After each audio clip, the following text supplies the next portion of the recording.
Bien, donc je vais essayer d'être rapide également sur un concept pas si nouveau que ça d'ailleurs, qui s'appelle la surveillance active. Et je dirais juste quelques mots sur le traitement focal par laser qui est en cours d'évaluation. Avant de parler de la surveillance, il faut savoir qu'il y a deux types de surveillance. La surveillance active, dont je vais parler essentiellement maintenant, qui est un traitement curatif qui consiste, lorsqu'on a fait le diagnostic d'un cancer de la prostate dont on pense qu'il ne va pas ou peut évoluer, qui consiste à surveiller ce cancer et à différer le traitement. Mais l'objectif, si on diffère le traitement et si on traite un jour, c'est de le traiter de manière curative. Donc c'est une option à visée curative. Le deuxième type de surveillance, c'est la surveillance avec le traitement différé, le fameux watchful waiting, qui lui est une option palliative qui consiste, en cas de progression du cancer, à donner un traitement hormonal. Ces deux définitions sont très souvent confondues alors qu'elles n'ont strictement rien à voir. Quel est le rationnel pour surveiller un cancer de la prostate?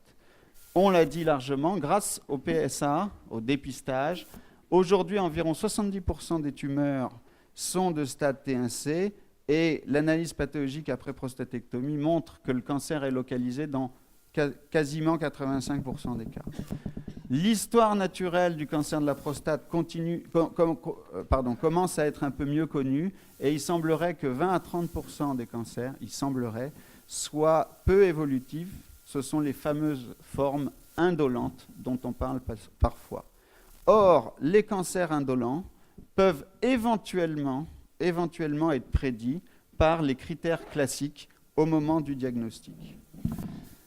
Une étude assez récente pour étayer cette notion de surveillance active, une étude assez intéressante publiée l'année dernière. 222 patients ont eu un cancer de la prostate diagnostiqué. C'était un cancer de risque faible ou intermédiaire. Ces 222 patients n'ont pas été opérés immédiatement. Il y a eu un délai de 2 ans sans traitement néoadjuvant avant la prostatectomie. Ils ont été comparés à un groupe contrôle de 2300 malades qui, eux, ont été opérés d'emblée. Il se trouve qu'avec 8 ans de suivi dans cette série, les marges chirurgicales, les taux d'extension extracapsulaire, la progression et la mortalité au final étaient similaires.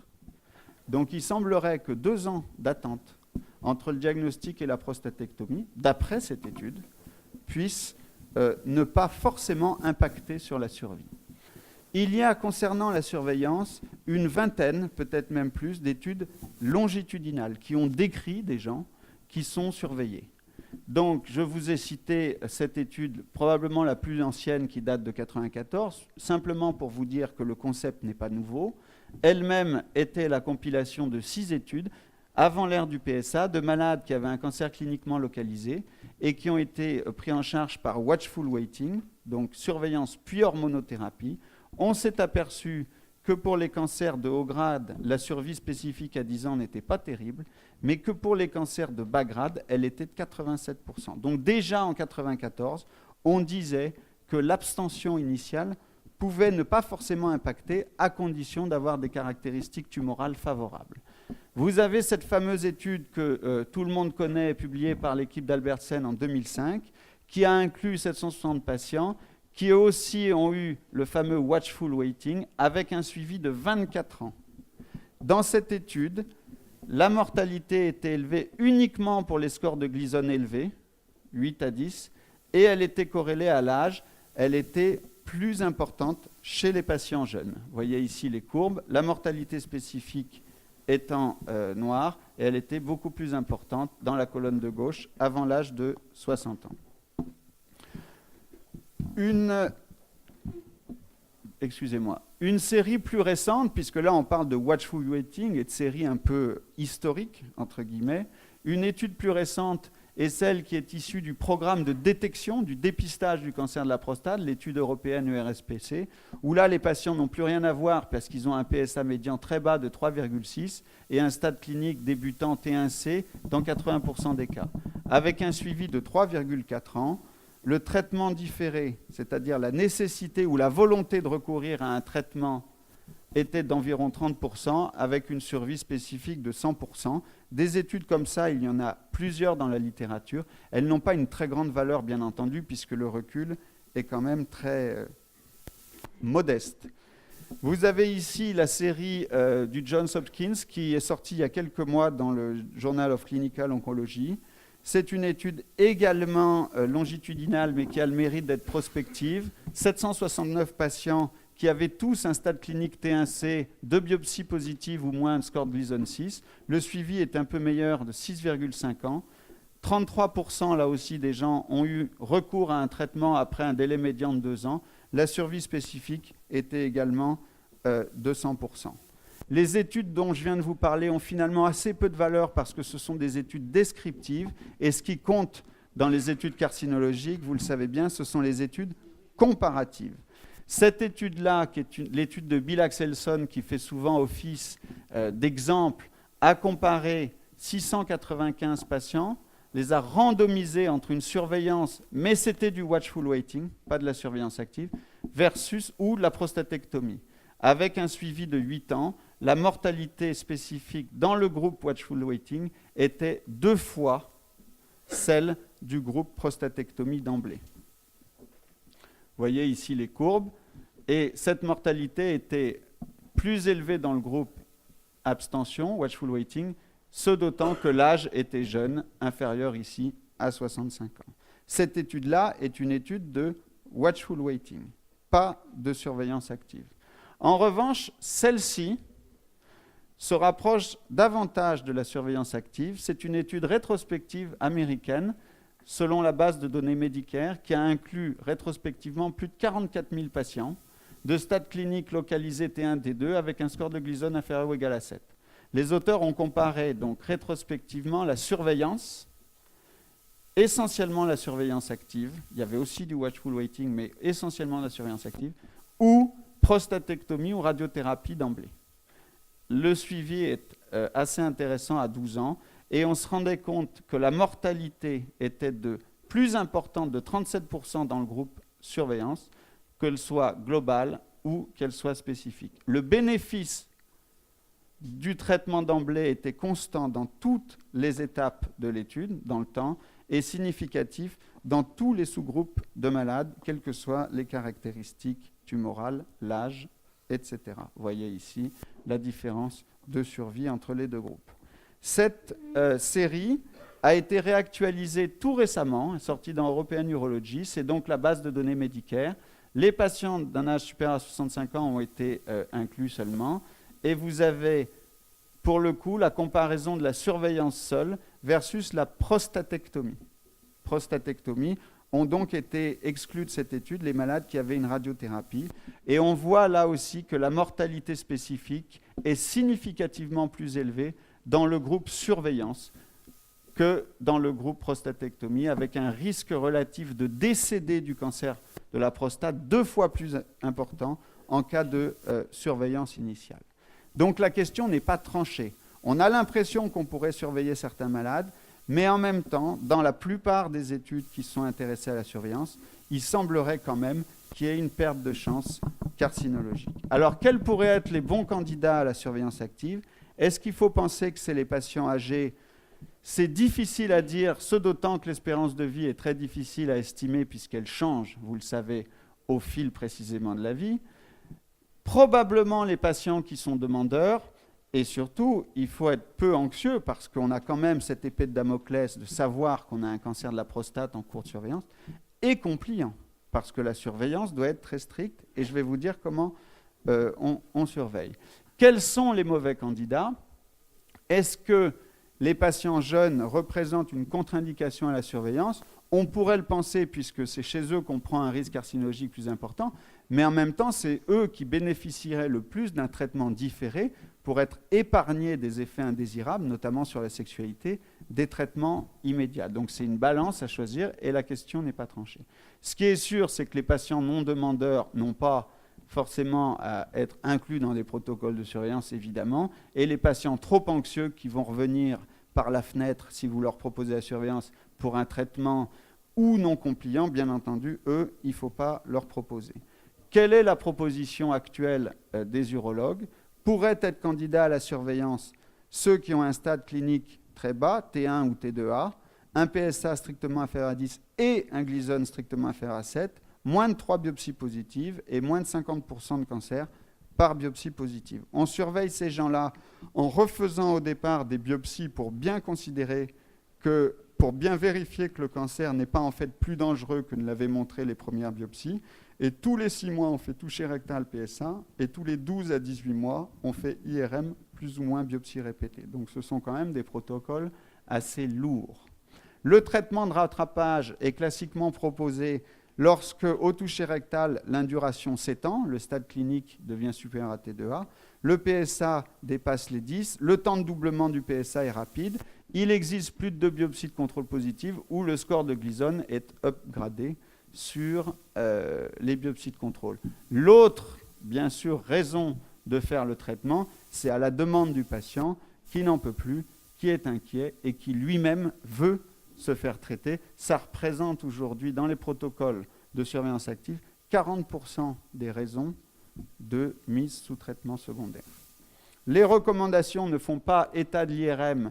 C'est pourtant évident que l'IRM doit être normal ou en tout cas montrer une capsule strictement respectée. Si quelqu'un a une suspicion d'atteinte de la capsule, ça paraît moins facile de lui proposer une surveillance. Ce malade-là, par exemple, qui a une atteinte des vésicules séminales, ça paraît totalement dangereux. Au total, il y a assez peu d'études comparatives. Les études dont on dispose montrent un surcroît de mortalité chez les gens qui sont sous surveillance. Néanmoins, on pourrait considérer, d'après d'autres études, qu'il y a un intérêt probable chez des patients extrêmement sélectionnés et demandeurs. Il n'y a pas de recommandation très claire aujourd'hui, et c'est bien normal. Et là-dessus, on pourra en parler si vous voulez, la surveillance active est, je crois que M. Richard en a parlé, est un argument politique extrêmement fort pour les urologues dans la discussion sur le dépistage, car ça permet de contrebalancer l'effet délétère du dépistage et du surdiagnostic. Et moi, je suis à l'INCA en train de me battre avec certaines personnes qui ne veulent pas du dépistage, soi-disant parce qu'on fait trop de prostatectomie derrière à des patients malheureux qui n'avaient rien demandé. À eux, je dis qu'il n'est pas interdit de diagnostiquer des cancers de la prostate qui, s'ils sont de faible risque, peuvent relever d'une simple surveillance. Aujourd'hui, vous voyez que les choses sont un peu plus compliquées qu'avant, puisque pour un cancer localisé, vous avez la possibilité de faire une radiothérapie, une prostatectomie qui reste le traitement de référence, la curithérapie qui a bien fait son entrée dans le jeu, et maintenant, pour certains, ça reste très débattu, mais pour certains, la surveillance. Qu'en sera-t-il demain ?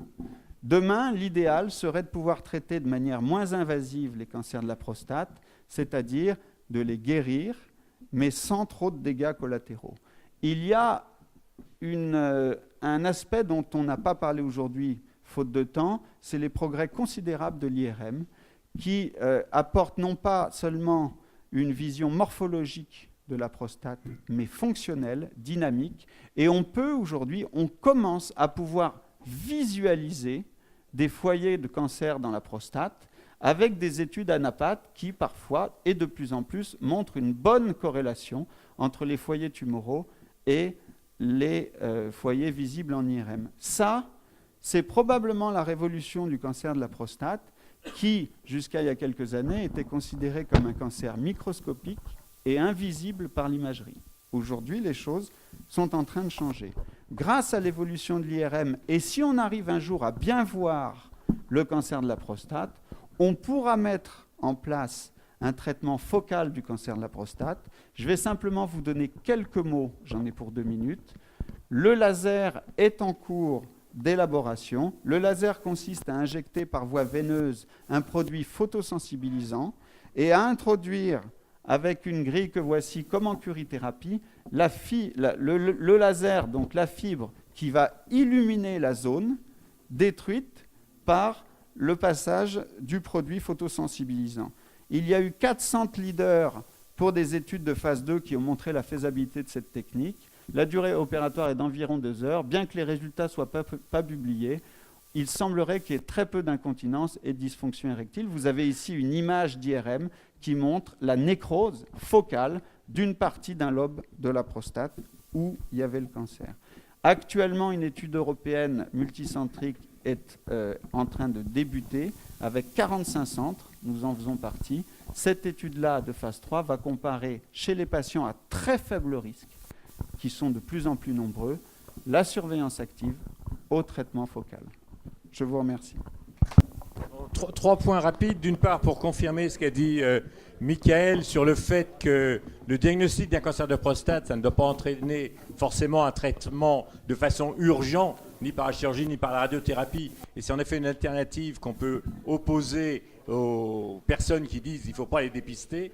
La deuxième chose, c'est que notamment les traitements locaux, le laser, les ultrasons à haute intensité, la cryothérapie, éventuellement même les radiofréquences, qui sont des traitements qui sont actuellement en cours de mise au point ou d'évaluation, par exemple pour l'IFU, ça va obliger les sociétés savantes et également l'Académie de chirurgie d'influer sur les tutelles sur les tutelles et sur les chirurgiens ou les radiothérapeutes, parce que ça sous-entend qu'il va falloir maintenant qu'on rentre dans les études observationnelles comparées des traitements. On ne peut pas faire en chirurgie d'études randomisées. Vous ne pouvez jamais dire à un patient, on va vous tirer au sort pour savoir si on vous opère ou si on vous surveille. Ça ne marche pas aux États-Unis, ils ont essayé de le faire. Par contre, les études, et le ministère, on a eu une réunion il y a 8 jours là-dessus, ils ont enfin compris ça, et que par contre les études observationnelles qui vont être faites avec des registres longitudinaux permettront de répondre à un certain nombre de questions. Et ça, je pense que c'est quelque chose de très important, et notamment que l'Académie de chirurgie doit pousser. Et puis enfin, ces nouveaux traitements focaux, ça sous-entend probablement des centres d'expertise. On ne pourra pas faire des traitements avec l'IFU, avec les lasers, le robot c'est la même chose, forcément partout et tout le temps. Je vous signale que Christian Coulange à Marseille avait fait une étude à partir des quotas mis par l'INCa pour les cancers en urologie. Ça aboutissait au fait qu'aucun service universitaire n'était supprimé pour la cancérologie urologique, que 9 sur 10 des centres anticancéreux ne pouvaient plus faire de cancérologie urologique, que 20% des cliniques devaient arrêter de faire de la cancérologie urologique et que 40% des hôpitaux généraux devaient arrêter de faire la cancérologie urologique, tout ça pour un nombre de patients qui était relativement limité. Donc ça nécessite, et là je pense que l'Académie de chirurgie a beaucoup à influer. Merci François. Si on n'a pas peut-être une question. Deux questions extrêmement brèves. Premièrement, est-ce que la curithérapie gêne le suivi IRM? Et deuxièmement, a-t-on fait déjà des essais de destruction tumorale sous guidage IRM ou sous guidage scanner, par exemple? Dans notre pratique, après curithérapie, on ne fait jamais d'IRM. On suit exclusivement sur le PSA pour la première réponse. Pour la deuxième réponse, pardon. Oui. Oui. On n'en a pas l'expérience chez nous. Je pense que ça doit forcément exister, oui, à l'essai, en cours de mise en route. Mais c'est tout récent, si ça se fait.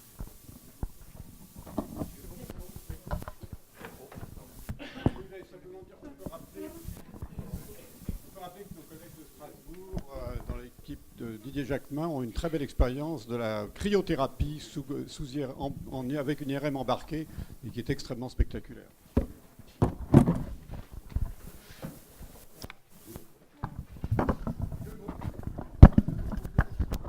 Je crois que c'est à l'honneur des urologues que d'avoir compris qu'à l'intérieur des cancers, des groupes des patients ayant un cancer, un certain nombre ne justifiaient pas d'emblée la chirurgie. Néanmoins, je reviens à ce que l'on a dit tout à l'heure à propos du dépistage.